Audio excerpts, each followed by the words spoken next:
CM Revanth Reddy సారథ్యంలోని Telangana Congress ప్రభుత్వం అనేక అభివృద్ధి కార్యక్రమాలతో ప్రజా సంక్షేమ పథకాలతో దూసుకుపోతుందని Adilabad Congress party assembly incharge Kandi Srinivasa Reddy అన్నారు. మంగళవారం తన క్యాంపు కార్యాలయం ప్రజాసేవా భవన్లో పలు కార్యక్రమాలు చేపట్టారు. అభివృద్ధి సంక్షేమ పథకాలు ప్రజల్లోకి బలంగా తీసుకుపోవాలని మీడియా సమావేశంలో నియోజకవర్గంలోని కాంగ్రెస్ శ్రేణులకు దిశానిర్దేశం చేశారు కంది శ్రీనివాసరెడ్డి. అనంతరం సీఎం రేవంత్ రెడ్డి మంత్రుల చిత్రపటాలకు పాలాభిషేకం చేశారు. దళిత స్పీకర్ను అవమానించిన బీఆర్ఎస్ నాయకుల తీరుకు నిరసనగా కేటీఆర్ జగదీష్ రెడ్డి ఫ్లెక్సీలను దహనం చేశారు. రాష్ట్రంలో అన్ని వర్గాల్లో మెప్పించేలా ప్రజాపాలన సాగుతుందంటున్న Adilabad Congress party assembly incharge Kandi శ్రీనివాసరెడ్డితో మా Adilabad regional coordinator Satyanarayana face to face.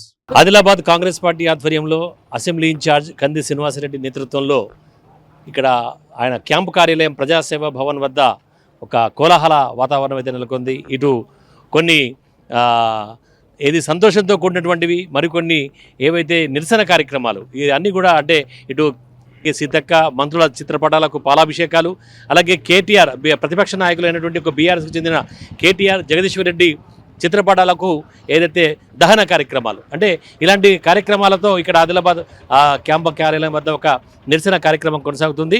అయితే మరి ఏ సందర్భంలో ఎలాంటి కార్యక్రమాలు చేపట్టారో మనతో పాటు అసెంబ్లీ ఇన్ఛార్జ్ కంది శ్రీనివాసరెడ్డి ఉన్నారు, వారిని అడిగి తెలుసుకుందాం. చెప్పండి, ఈరోజు మధ్యాహ్నం నుంచి కూడా పలు కార్యక్రమాలు ఇక్కడ చేపడుతున్నారు. ప్రధానంగా ఏ ఉద్దేశంతో ఈ యొక్క కార్యక్రమాలన్నీ కూడా నిర్వర్తిస్తున్నారు? ఒకటి, తెలంగాణ ప్రభుత్వం రేవంత్ రెడ్డి గారి నాయకత్వంలో రాజీవ్ యువ వికాసం కింద ఎస్సీ, ఎస్టీ, బీసీ, మైనార్టీ సోదరులకి 5 లక్షల రూపాయల వరకు 50,000 నుంచి 5 లక్షల రూపాయల వరకు లోన్లు ఇవ్వడానికి పూనుకున్నది. ఇది యువత యొక్క ఉపాధి అవకాశాలని పెంచుతుంది. వారికి మనస్ఫూర్తిగా ముఖ్యమంత్రి రేవంత్ రెడ్డి గారితో పాటుగా బట్టి విక్రమార్క గారికి, మంత్రివర్గం అందరి సోదరులకు కూడా మేము ధన్యవాదాలు తెలియజేస్తూ ఉన్నాం. అలాగే బీసీ సోదరులకి, బీసీ సమాజానికి 42% రిజర్వేషన్లను పెంచుతూ అసెంబ్లీలో నిన్న తీర్మానం ఆమోదం కావడం యావత్ తెలంగాణ ప్రజానికానికి, బీసీ సోదరులందరికీ కూడా ఒక గొప్ప రోజు, నిన్నటి రోజు శుభదినం. బీసీ సోదరులు ఎంతో కాలం నుంచి కులగణన డిమాండ్ జరుగుతూ ఉంది. ఆ కులగణన డిమాండ్ని అంగీకరిస్తూ రాహుల్ గాంధీ గారి నాయకత్వంలో, రేవంత్ రెడ్డి గారి నాయకత్వంలో కాంగ్రెస్ ప్రభుత్వం యావత్ భారతదేశానికి ఆదర్శంగా నిలవడం గొప్ప శుభదినం, శుభసూచకం. దీనివల్ల బీసీ సోదరుల రిజర్వేషన్లు పెరుగుతాయి. బీసీ సోదరులకు రాజకీయ, వైద్య, ఉపాధి, విద్యా రంగాలలో అవకాశాలు లభిస్తాయి. ఇదంతా కూడా గొప్ప శుభసూచకం. అలాగే ఎస్సీ వర్గీకరణకు బిల్లు ఆమోదం పొందిన గంట లోపల ఆమోదం తెలిపినటువంటి ఏకైక ముఖ్యమంత్రి రేవంత్ రెడ్డి గారు. అది కూడా బ్రహ్మాండమైనటువంటి నిర్ణయం. వెనుకబడ్డటువంటి ఎస్సీ సోదరులందరికీ కూడా న్యాయం జరుగుతుందని ఈ సందర్భంగా తెలియజేస్తాను. అలాగే మరి అంటే ఇన్ని సంక్షేమ పథకాలు చేపడుతున్నప్పటికీ కూడా ఎందుకు మరి ప్రభుత్వం పైన విమర్శలు? అంటే ఇటు ఎదుగుతున్నదనా, లేదంటే ఏదైనా ఇలాంటి ప్రభుత్వం పైన ఏదైనా కక్షపూరితంగా బీఆర్ఎస్ నాయకులది? ఒకటి, స్వాతంత్రం వచ్చిన తర్వాత 1932లో చివరిసారి బీసీ సమాజం యొక్క కులగణన జరిగింది. బ్రిటిష్ సర్కార్ హయాంలో జరిగింది 1932లో. స్వాతంత్రానికి పూర్వం దాదాపు 92 సంవత్సరాల తర్వాత బీసీ కులగణన చేపట్టినటువంటి ఏకైక ప్రభుత్వం భారతదేశం మొత్తంలో కాంగ్రెస్ ప్రభుత్వం. దీన్ని తట్టుకోలేక బీఆర్ఎస్, బీజేపీ కలిసి ఆడుతున్నటువంటి కుట్ర ఇది. ఈ కుట్రని మేము తప్పకుండా ఖండిస్తూ ఉన్నాము. కాంగ్రెస్ పార్టీ శ్రేణులు ఎక్కడికక్కడ ఈ కుట్రను తిప్పికొట్టాలని పిలుపునిస్తూ ఉన్నాము. ప్రభుత్వానికి మంచి పేరు వస్తుంటే తట్టుకోలేక, వర్గీకరణ వల్ల, ఎస్సీ వర్గీకరణ వల్ల దళిత సమాజం అంతా సంతోషంగా ఉన్నారు. కాంగ్రెస్ ప్రభుత్వానికి ఎక్కడ క్రెడిట్ పోతుందో అని కేటీఆర్, కేసీఆర్ కలిసి కుట్రకు తెరలేపిండ్రు. దీన్ని కూడా మేము ఖండిస్తూ ఉన్నాము.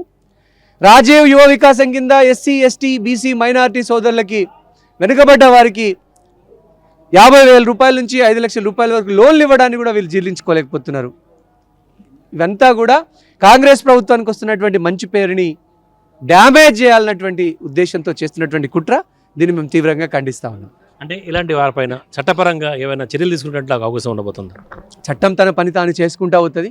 రేవంత్ రెడ్డి గారి కుటుంబం మీద వ్యక్తిగత విమర్శలకు దిగడం, చిల్లర మల్లల కొంతమంది వ్యక్తులకు కొంచెం డబ్బులు ఇచ్చినట్టు చేసి యూట్యూబ్ ఛానల్ నడిపించి రేవంత్ రెడ్డి గారి కుటుంబం మీద విషం చిమ్మడం, ఇది కొత్తగా ఈ మీడియా పేరు మీద 100% మీడియా ఒక గొప్ప పాత్ర పోషిస్తూ ఉంది. పాపం వాళ్ళంతా కూడా నిజాయితీగా తెలంగాణ ప్రభుత్వం తీసుకున్నటువంటి చర్యలకు ఎంతో మద్దతు తెలుపుతా ఉన్నారు. మీడియా ముసుగుల నకిలీ జర్నలిస్టులు కొంతమంది యూట్యూబ్ ఛానళ్ల పేరు మీద కాంగ్రెస్ పార్టీ పట్ల, రేవంత్ రెడ్డి గారి కుటుంబం పట్ల చాలా విషం చిమ్ముతున్నారు. దాన్ని మేము తీవ్రంగా ఖండిస్తూ ఉన్నాము. అంటే ప్రధానంగా ఏవైతే ప్రభుత్వంపై విమర్శలు చేసినటువంటి ఒక కేటీఆర్, జగదీశ్వర్ రెడ్డి దిశమూలధానం చేశారు. అలాగే వీరిపైన అంటే పోలీస్ స్టేషన్లో కేసులు కూడా పెట్టినట్టుగా తెలుసు. ఒకటి, స్పీకర్ స్థానంలో ఒక దళిత బిడ్డ కూర్చున్నారు. తెలంగాణ సమాజం, దళిత సమాజానికి మొత్తం ఆత్మగౌరవ ప్రతీకగా ఉన్నటువంటి స్పీకర్ స్థానంలో ఉన్నటువంటి గడ్డం ప్రసాద్ కుమార్ గారిని అవమానించే విధంగా ప్రవర్తించడం కేటీఆర్ గారు, జగదీశ్వర్ రెడ్డి గారికి తగింది కాదు. వాళ్ళు బేషరతుగా స్పీకర్ గారికి క్షమాపణ చెప్పాలని బీఆర్ఎస్ పార్టీ జగదీశ్వర్ రెడ్డి మీద యాక్షన్ తీసుకోవాలి, తక్షణం తీవ్ర చర్యలు తీసుకోవాలని ఈ సందర్భంగా డిమాండ్ చేస్తూ ఉన్నాం. ఒకటి, వర్గీకరణ కట్టుబడి ఉండి కాంగ్రెస్ ప్రభుత్వం వర్గీకరణ కట్టుబడి ఉంది. బ్రహ్మాండంగా వర్గీకరణ వల్ల కాంగ్రెస్ ప్రభుత్వానికి మద్దతు పెరుగుతూ ఉంది. దళిత బిడ్డను స్పీకర్ చేయడం వల్ల కాంగ్రెస్ పార్టీకి మైలేజ్ వస్తుంది. బీసీల కులగణన చేసి 42% బీసీ సోదరులకి రిజర్వేషన్లను పెంచాలని అసెంబ్లీలో తీర్మానం పొందడం, ఇవన్నీ కూడా కేసీఆర్కు, కేటీఆర్కు కంటగింపుగా మారినాయి. వాళ్ళ కుటుంబం చాలా పచ్చిగా ప్రవర్తిస్తూ ఉంది. అధికారం లేకుండా ఒక్క నిమిషం కూడా ఆగేటట్టు వాళ్ళు లేరు. మేము తీవ్రంగా వాళ్ళ యొక్క వైఖరిని ఖండిస్తూ ఉన్నాము. తెలంగాణ ప్రభుత్వానికి తెలంగాణ ప్రజలు ఎంతో బ్రహ్మరథం పడుతూ ఉన్నారు, మద్దతు పెరుగుతూ ఉంది. బీసీల రిజర్వేషన్ల విషయంలో కానీ, ఎస్సీ వర్గీకరణ విషయంలో కానీ, స్పీకర్ గారిని దళిత బిడ్డను స్పీకర్ స్థానంలో కూర్చోబెట్టడం కానీ, ఇవన్నీ కూడా కాంగ్రెస్ ప్రభుత్వం ఒక గొప్ప చర్యలు తీసుకున్నందుకు తెలంగాణ ప్రజలందరూ కూడా హర్షిస్తూ ఉన్నారు. దాన్ని తట్టుకోలేని కేసీఆర్ కుటుంబం విషం చిమ్ముతా ఉంది. అంటే ఈ యొక్క విమర్శల్ని మీరు ఎలా తిప్పికొడతారు? ఒకటి, కాంగ్రెస్ పార్టీ యంత్రాంగం యావత్తు బూత్ స్థాయి నుంచి, కింది స్థాయి నుంచి, గ్రామ స్థాయి నుంచి హైకమాండ్ వరకు కూడా ప్రతి ఒక్కరం కూడా ఈ తప్పుడు ప్రచారాల్ని తిప్పికొడతాం, ప్రజల్లో ఎండగడతాం. బీఆర్ఎస్ ప్రభుత్వ హయాంలో చేసిన అభివృద్ధికి, కాంగ్రెస్ ప్రభుత్వం చేయాల్సినటువంటి అభివృద్ధికి తేడా చెప్తాం. ఈ ఒకటిన్నర సంవత్సరం కూడా కాలేదు, కేవలం 15 నెలలే పూర్తవుతోంది. 15 నెలల కాలంలో ఇన్ని విప్లవాత్మక సంక్షేమ పథకాలకి, ఇన్ని విప్లవాత్మక నిర్ణయాలకి శ్రీకారం చేకూర్చినటువంటి కాంగ్రెస్ ప్రభుత్వానికి మద్దతు ఇవ్వమని ప్రజలందరినీ కూడా మేము ఏకపక్షంగా తప్పకుండా కలుస్తాం. ఈ గడప గడపకు తడతాం, వాళ్ళ మద్దతుని కూడగడతాం. ప్రభుత్వానికి తెలంగాణ ప్రజల మద్దతు ఎప్పుడు కూడా ఉంది. కాంగ్రెస్ ప్రభుత్వానికి, కాంగ్రెస్ పార్టీకి తెలంగాణ ప్రజల ఆశీర్వాదం గొప్పగా ఉంది. అలాగే అసెంబ్లీలో ఆదిలాబాద్ ఎయిర్పోర్ట్ సాధిస్తానటువంటి యొక్క రేవంత్ రెడ్డి గారి వ్యాఖ్యల పట్ల మీ స్పందన? చాలా సంతోషంగా ఉంది.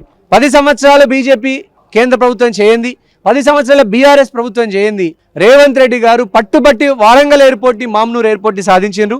ఇప్పుడు ఆదిలాబాద్ ఎయిర్పోర్ట్ని కూడా సాధిస్తామని అసెంబ్లీ సాక్షిగా చెప్పడం కాంగ్రెస్ ప్రభుత్వానికి, కాంగ్రెస్ పార్టీకి చిత్తశుద్ధి.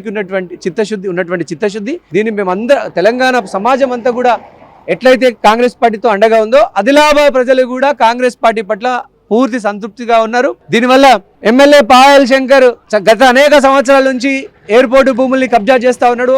ఆ కబ్జాలకు తెరబడబోతా ఉంది. ఎందుకంటే ఎయిర్పోర్టు నిర్మాణం జరుగుతున్న కొద్ది కబ్జా భూములన్నిటి కూడా ఏరివేసేసి అక్కడ నిర్మాణాలు, అక్రమంగా కట్టబడినటువంటి నిర్మాణాలని తొలగిస్తారు. ఎయిర్పోర్టు నిర్మాణం సాకారం అవుతుంది. రేవంత్ రెడ్డి గారి నాయకత్వంలో మళ్ళీ 2028లో కాంగ్రెస్ ప్రభుత్వం ఏర్పాటవుతుంది. అలాగే ఇటు అంటే ఆదిలాబాద్ జిల్లా వాసుల చిరకాల వాంచే ఎయిర్పోర్టు సిసిఐ, అంటే సిసిఐకి ప్రభుత్వం కూడా సిద్ధంగా ఉన్నప్పుడు కూడా ఎందుకు కేంద్ర ప్రభుత్వం దీన్ని సాసారం చేస్తూ వస్తుంది?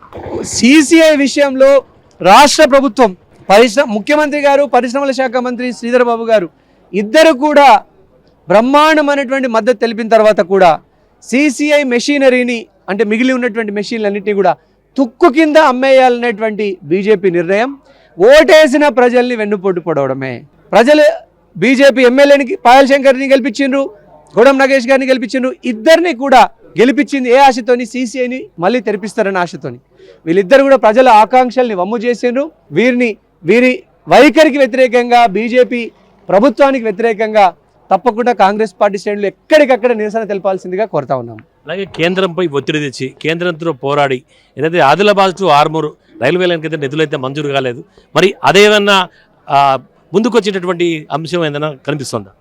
తెలంగాణ ప్రభుత్వం తరపున రేవంత్ రెడ్డి గారి నాయకత్వంలో కాంగ్రెస్ ప్రభుత్వం కేంద్ర ప్రభుత్వం మీద తప్పకుండా ఒత్తిడి తీసుకొస్తుంది. ఆదిలాబాద్ నుంచి ఆర్మూర్ను రైల్వేల నిర్మాణానికి నిధులు కేటాయించలేదు, CCI ప్రారంభించడానికి నిధులు కేటాయించలేదు, గిరిజన యూనివర్సిటీకి కేంద్ర ప్రభుత్వం ఇవ్వాల్సినటువంటి టెక్స్టైల్ పార్క్ని కానీ కేంద్ర ప్రభుత్వం ఎటువంటి సహకారం ఆదిలాబాద్ ప్రాంతానికి అందజేయడం లేదు. ఇది ఓటేసినటువంటి ఆదిలాబాద్ ప్రజల్ని దారుణంగా మోసం చేయడమే, ప్రజలకు వెన్నుపోటు పడడమే. ఇది కేంద్ర ప్రభుత్వానికి మంచిది కాదు, బీజేపీ ప్రభుత్వానికి మంచిది కాదు. తప్పకుండా ఓటేసిన ప్రజలే రేపు బీజేపీ వైఖరికి వ్యతిరేకంగా ఎమ్మెల్యే పాయల్ శంకర్ని చిత్తుగా ఓడించి గుణపాఠం తెలియజేస్తారు. కాంగ్రెస్ ప్రభుత్వము, కాంగ్రెస్ పార్టీ మాత్రమే తెలంగాణ ప్రజల పట్ల, ఆదిలాబాద్ ప్రజల పట్ల పక్షపాతిగా ఉన్నటువంటి ప్రభుత్వం అని ఆదిలాబాద్ ప్రజలందరూ కూడా గమనించారు. ఆదిలాబాద్ ప్రజలందరికీ కూడా అర్థమైంది, కేవలం కాంగ్రెస్ పార్టీతో మాత్రమే అభివృద్ధి సాధ్యమవుతుందని. తప్పకుండా కాంగ్రెస్ పార్టీ ఆధ్వర్యంలో ఆదిలాబాద్ను అభివృద్ధి చేసుకుంటాం. కేంద్ర ప్రభుత్వ వైఖరిని ఆదిలాబాద్కు మొండి చేయి చూపించినటువంటి విధానాలన్నింటినీ కూడా ఎండగడతాం. కేంద్రంలో ప్రతిపక్ష పార్టీగా మరి కేంద్ర ప్రభుత్వ విధానాలని నిరసనగా ఎలాంటి మీరు భవిష్యత్తులో కార్యక్రమాలు చేపట్టబోతున్నారు? భవిష్యత్తులో అన్ని గ్రామ కేంద్రాలలో, మండల కేంద్రాలలో, పట్టణాల్లో, వార్డులలో, పట్టణంలో తప్పకుండా కేంద్ర ప్రభుత్వం ఆదిలాబాద్ను మోసం చేసినందుకు వ్యతిరేకంగా ఆదిలాబాద్ ప్రజల తరపున తప్పకుండా కింది స్థాయి నుంచి ఉద్యమాలు నిర్మించుకుంటూ వెళ్తాం. కేంద్ర ప్రభుత్వం యొక్క వైఖరిని ఎండగడతాం. కేంద్ర ప్రభుత్వం ఖచ్చితంగా ఆదిలాబాద్ ప్రజల్ని మోసం చేసింది. ఈ మోసం చేసినటువంటి ప్రభుత్వాన్ని కూలగొట్టి వచ్చే ఎన్నికలలో రాహుల్ గాంధీ గారిని ప్రధానమంత్రి చేయాలని ప్రజలందరినీ కూడా మేము ప్రజల దగ్గరికి వెళ్తాం, ప్రజల్ని వేడుకుంటాం, ప్రజల్ని అభ్యర్థిస్తాం, ప్రజల యొక్క ఆశీర్వాదం తీసుకుంటాం. కింది స్థాయి నుంచి కేంద్ర ప్రభుత్వ బీజేపీ యొక్క ఎమ్మెల్యే పాయల్ శంకర్, గొడం నగేష్ యొక్క చేతగానితనం పట్ల తప్పకుండా మేము చర్యలు తీసుకోమని ప్రజల్ని వేడుకుంటాం. చివరిగా ఇటు కాంగ్రెస్ ప్రభుత్వం బీసీ, ఎస్సీ, ఎస్టీ, మైనార్టీలతో పాటుగా రైతుల సంక్షేమాన్ని కూడా కట్టుబడి ఉందన్నటువంటిగా ఒకటైతే ఉంది. ఎందుకంటే ఇటు రైతు భరోసా కావచ్చు, రుణమాఫీ కావచ్చు, ఈ విషయంలో అలాగే ఇటీవల మీరు ప్రభుత్వం ప్రకటించిన జొన్నల కొనుగోలు విషయం, వీటిని చూస్తాం. జొన్నల కొనుగోలు ఆదిలాబాద్ ప్రజలకి ఎంతో శుభసూచకం. జొన్నల కొనుగోలు కోసం మీరు అందరి చుట్టూ తిరగాల్సినటువంటి పని లేదు, రోడ్ల మీదకి రావాల్సినటువంటి పని లేదు. తెలంగాణ ప్రభుత్వం జొన్నల కొనుగోలుకి కాంగ్రెస్ ప్రభుత్వం అనుమతి తెలిపింది. ఏప్రిల్ నుంచి జొన్నల కొనుగోలు ప్రారంభమవుతుంది. రెండవది, రైతుల పక్షపాతి కాంగ్రెస్ పార్టీ, కాంగ్రెస్ ప్రభుత్వం అని ప్రజలందరికీ తెలిసిందే. అధికారంలోకి వచ్చినటువంటి ఏడాదిలో సంవత్సరంలోగా 22,000 కోట్ల రైతుల రుణాల్ని మాఫీ చేసినటువంటి ఏకైక ప్రభుత్వం భారతదేశ చరిత్రలో కాంగ్రెస్ ప్రభుత్వం మాత్రమే. రేవంత్ రెడ్డి గారి నాయకత్వంలో ఉన్నటువంటి కాంగ్రెస్ పార్టీ మాత్రమే. రైతు భరోసా కానీ, భూమి లేని నిరుపేదలకు సంవత్సరానికి 12,000 రూపాయలు ఇందిరమ్మ ఆత్మీయ భరోసా ఇస్తున్నది కూడా కాంగ్రెస్ ప్రభుత్వమే. కాంగ్రెస్ ప్రభుత్వం చేస్తున్నటువంటి సంక్షేమ పథకాలన్నింటినీ కూడా రైతుల పక్షపాతిగా ఉంది కాంగ్రెస్ ప్రభుత్వం అని, ఎస్సీ, ఎస్టీ, బీసీ, మైనార్టీల పక్షపాతంగా ఉందని ప్రజలందరికీ అర్థమైంది. ఎప్పుడు కూడా కాంగ్రెస్ ప్రభుత్వాన్ని, కాంగ్రెస్ పార్టీని ఆశీర్వదించడానికి ఆదిలాబాద్ ప్రజలు, యావత్ తెలంగాణ ప్రజలు సిద్ధంగా ఉన్నారు.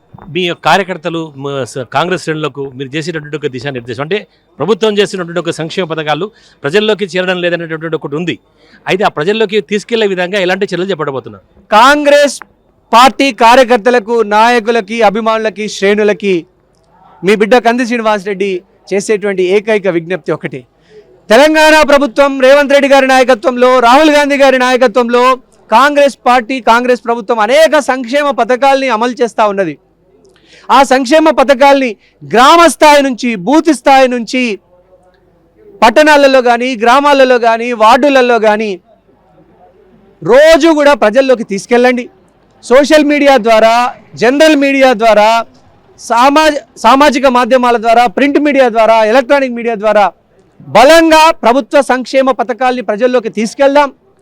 తెలంగాణ ప్రభుత్వం రేవంత్ రెడ్డి గారి నాయకత్వంలో, కాంగ్రెస్ పార్టీ రాహుల్ గాంధీ గారి నాయకత్వంలో దేశవ్యాప్తంగా చేపడుతున్నటువంటి రాజ్యాంగాన్ని పరిరక్షించే ఉద్యమం కానీ, బడుగు బలహీన వర్గాల్ని సంరక్షించుకునే విధంగా ఎస్సీ, ఎస్టీ, బీసీ, మైనారిటీ సోదరులందరికీ కూడా రాజకీయ, విద్య, ఉపాధి కల్పించే విధంగా అన్ని విషయాలలో చేస్తున్నటువంటి కృషిని బలంగా ప్రజల్లోకి తీసుకెళ్దాం. సోషల్ మీడియాలో యాక్టివ్గా ఉందాం, ప్రజలకి చేరువైదాం. రోజు పొద్దున నుంచి సాయంత్రం దాకా ఏ టైం వీలైతే ఆ టైం ప్రజల దగ్గరికి వెళ్దాం. వాళ్ళ యొక్క ఆకాంక్షల్ని తెలుసుకుందాం, వాళ్ళ యొక్క ఆకాంక్షలకు అనుగుణంగా పనిచేద్దాం. ఎప్పుడు కూడా వంగిన తుంగకు శరణం లేదంటారు. మనం అధికారంలో ఉన్నామని అహంభావం ఎప్పుడు కూడా ఎవ్వరు కూడా ప్రదర్శించవద్దు. ప్రజలే దేవుళ్ళు, ప్రజాస్వామ్యమే దేవాలయం అనేటువంటి నమ్మేటువంటి పార్టీ కాంగ్రెస్ పార్టీ. అటువంటి పార్టీ యొక్క సిద్ధాంతాలకు అనుగుణంగా ప్రజలతో మమేకమైదాం, గరీబోళ్ళ సమస్యలు తెలుసుకుందాం, గరీబోళ్ళ యొక్క సమస్యల్ని పరిష్కరించడానికి ప్రయత్నం చేద్దాం అని కాంగ్రెస్ పార్టీ నాయకులందరికీ విజ్ఞప్తి చేస్తూ ఉన్నాం. సోషల్ మీడియాలో యాక్టివ్గా ఉండమని మీ ద్వారా కూడా వారికి విజ్ఞప్తి చేస్తూ ఉన్నాం.